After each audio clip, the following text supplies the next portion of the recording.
यदि आप प्रतिदिन भगवान सूर्य देव को जल अर्पित करते हैं अपने घर में सुख समृद्धि बनाए रखने के लिए, अपने घर में लक्ष्मी को लाने के लिए, प्रसन्न करने के लिए, या फिर अपने पति की लंबी आयु के लिए, जो भी महिला पुरुष इस वीडियो को देख रहे हैं तो इस वीडियो को पूरा जरूर देखिएगा। जो कि यदि आप इस गलत तरीके से यदि प्रतिदिन भगवान सूर्य देव को जल अर्पित करते हैं तो आपके घर में हमेशा दरिद्रता बना रहेगा, आपके घर में लक्ष्मी कभी नहीं आएगी। और जो महिलाएं या स्त्री या खासकर सुहागिन महिलाएं, यदि आप अपने पति की आयु लंबी चाहती है, आप आपके पति हमेशा बीमार रहते हैं या फिर कोई संकट रहता है आपके पति पर, आपके सुहाग पर, तो आपको मैं कुछ ऐसे उपाय बताने वाली हूँ जिससे कि आपके पति की आयु लंबी होगी, वो दीर्घायु बनेंगे और उनका स्वास्थ्य हमेशा अच्छा रहेगा। तो साथ ही इस वीडियो पर आप बने रहें। मैं हूं अंकिता और आपका स्वागत करती हूं मेरे इस चैनल पर अंकिता एडवाइस में। तो यदि आप मेरे इस चैनल पर पहली बार आए हैं तो इस चैनल को सब्सक्राइब करके मुझे सपोर्ट करें। अब बिना देर के इस वीडियो को शुरू करते हैं। तो सबसे पहले जिन सुहागिन महिलाओं के पति की हमेशा कोई ना कोई समस्या बनी रहती है या फिर उनको कोई ना कोई स्वास्थ्य से संबंधित परेशानी है या फिर अपने पति के दीर्घायु के लिए आपको मैं कुछ उपाय बताऊंगी, वो उपाय आपको ध्यान से सुनना है और आपको जैसे मैं कहूँगी वैसे ही आपको करनी है। तो मंगलवार का दिन, हाँ, सप्ताह का जो मंगलवार का दिन है उस दिन आपको प्रातः काल उठ जाना है। आपको कब उठना है? तो सूर्य उदय होने के पहले, सूर्य की जिस समय उदय हो रहा है उसके कुछ समय, आधा एक घंटा पहले ही उठकर आपको स्नान कर लेना है।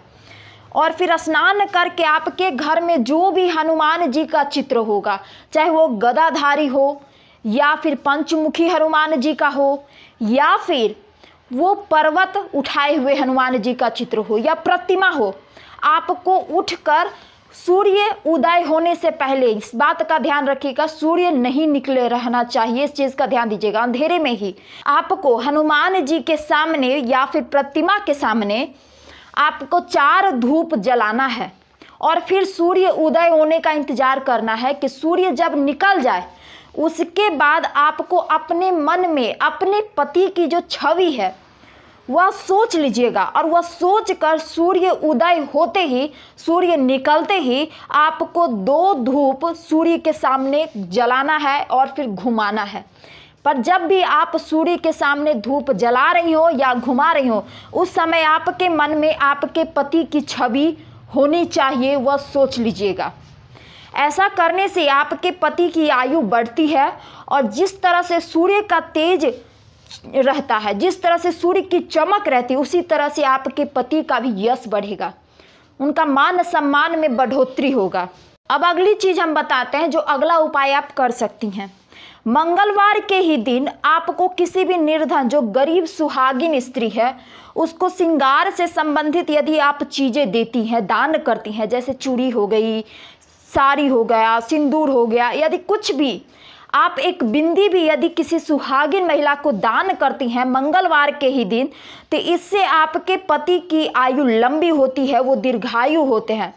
अपने पति के साथ बैठकर आप हनुमान जी की पूजा भी कर सकती हैं। यदि आपके पति के पास समय है तो आप मंगलवार के दिन उनके साथ बैठकर पूजा आराधना जरूर कीजिए।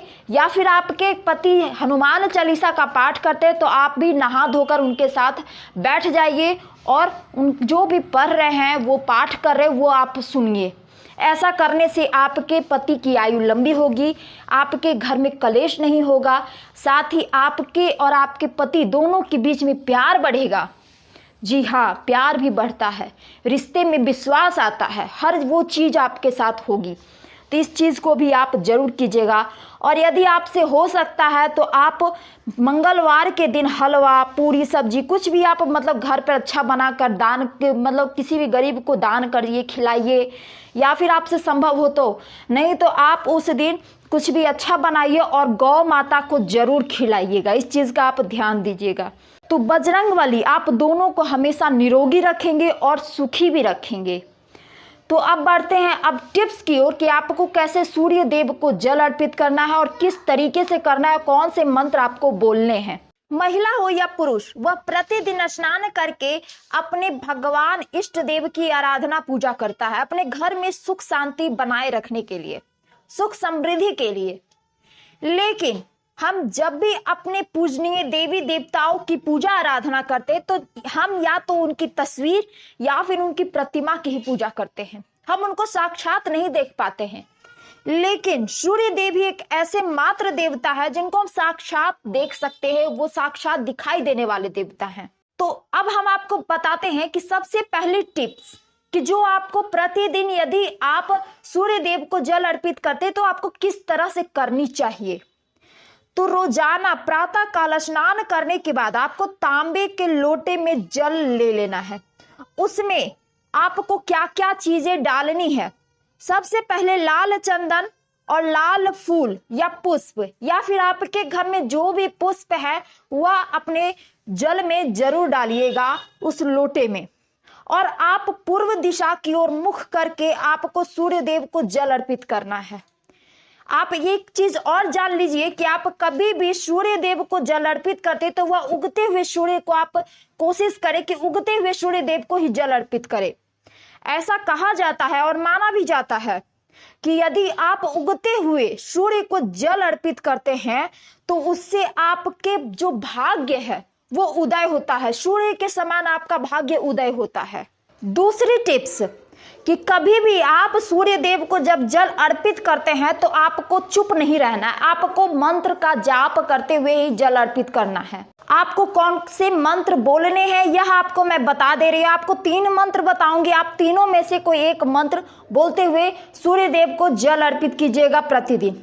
पहला मंत्र ओम सूर्याय नमः, दूसरा ओम आदित्याय नमः, तीसरा ओम भास्कराय नमः।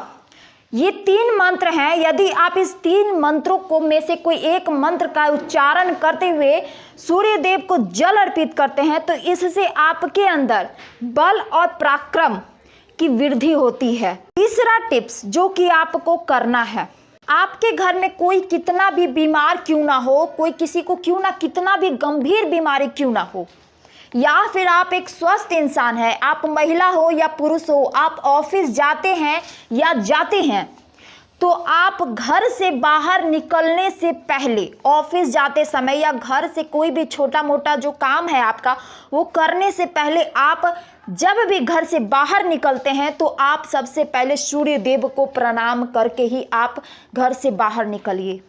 इससे यह होगा कि आपके मन में सकारात्मक ऊर्जा का संचार होता है और आप जब भी कोई काम करने के लिए निकलते हो तो वह आपका काम बन जाता है। दूसरी चीज़ है कि यदि आप गंभीर बीमारी से जूझ रहे हो या फिर आपको थोड़ा मोड़ा भी तकलीफ है, किसी बीमारी से आप ग्रसित हो, तो आप प्रतिदिन सूर्य उदय होने के बाद, अर्थात जब सूर्य उदय हो रहा हो उससे लेकर 5 मिनट तक आप सूर्य की किरणों में खड़े रहिएगा। इससे यह होगा कि जो सूर्य की किरणें होती हैं वह रोगों से लड़ने की एक अद्भुत उसमें क्षमता होती है। आपके अंदर जो भी रोग है वह दूर हो जाएगी, उसमें एक अद्भुत क्षमता होती है। यदि आप उगते हुए सूर्य के सामने, उसके जो किरणें हैं उसके सामने आप 5 मिनट तक खड़ा रहते हो तो इससे आपके शरीर में जो भी गंभीर रोग है वो समाप्त हो जाएगी और साथ ही आपके मन और शरीर को दोनों को स्वस्थ करती है, आपके अंदर एक सकारात्मक ऊर्जा का संचार करती है। तो यह आप जरूर कीजिएगा। अगली चीज है जो कि मैंने आपको वीडियो के शुरू में ही कहा था कि आप यदि इस तरह से गलत तरीके से यदि आप प्रतिदिन सूर्य देव को जल अर्पित करते हैं तो आपके घर में हमेशा दरिद्रता बना रहेगा। कई बार होता है कि हम सूर्य देव को जब जल अर्पित करते हैं तो जिस भी लोटे से हम उनको जल अर्पित कर रहे हैं, हम उनको जब जल चढ़ाना शुरू करते हैं, प्रारंभ करते हैं और जब जल नीचे गिरता है तो सबसे पहला होता है कि रुक रुक कर वह जल नीचे गिर रहा है, एक धार में वह नहीं गिर रहा है, उसकी धार कभी कम हो रही है कभी ज़्यादा हो रही है। या फिर जो जल जमीन पे आप गिरा रहे हो उसकी छींटें यदि आपके पैरों पे पड़ रही है तो वह भी नकारात्मक ऊर्जा का संचार करती है। ये चीज़ गलत है। आपके घर में यदि ऐसा कोई इंसान कर रहा है तो उसको रोकिए। आज से आप इस चीज को बंद कीजिए। आपको जल किस तरह से अर्पित करनी है? सूर्य देव को। तो आप जब सूर्य देव को जल अर्पित कर रहे हैं, तो जब जल आप उनको चढ़ा रहे हो, तो प्रारंभ से लेके अंतिम तक जब तक वो जल आप दे रहे हैं, उसकी एक धार होनी चाहिए, कम हो, ज़्यादा हो या फिर सामान्य हो। जिस धार से आपने प्रारंभ किया है जल अर्पित करने का सूर्य देव को, उसी धार में आपको अंतिम समय तक जल अर्पित करना है। कम ज़्यादा नहीं होना चाहिए, वो धारा जो है वो बनी रहनी चाहिए। या आप ध्यान दीजिएगा, ऐसा यदि आप करते हैं ना, तो आप इस तरह से यदि जल अर्पित करते हैं, जो धारा बनाकर जल अर्पित करते हैं सूर्य देव को, तो इससे आपका जो मान सम्मान है और धन में वृद्धि होती है। आपका जो मान सम्मान है वो समाज में भी वृद्धि होती है और धन की तो वृद्धि होती ही है। तो यदि आपको मेरी यह वीडियो थोड़ी सी भी अच्छी लगी है तो इस वीडियो को लाइक कीजिए। मेरे चैनल पर पहली बार आए हैं, विजिट किए हैं, तो इस चैनल को सब्सक्राइब करके मुझे सपोर्ट करें। और हाँ, इस वीडियो को ज़्यादा से ज़्यादा लोगों तक शेयर करें और साथ ही मेरे इस वीडियो के नीचे एक प्यारा सा कमेंट करना बिल्कुल ना भूलें। कमेंट में हमें जय माता दी या बजरंगबली जरूर लिखे। मिलते हैं ऐसे ही अगले नेक्स्ट वीडियो में, तब तक के लिए नमस्ते एंड गुड बाय।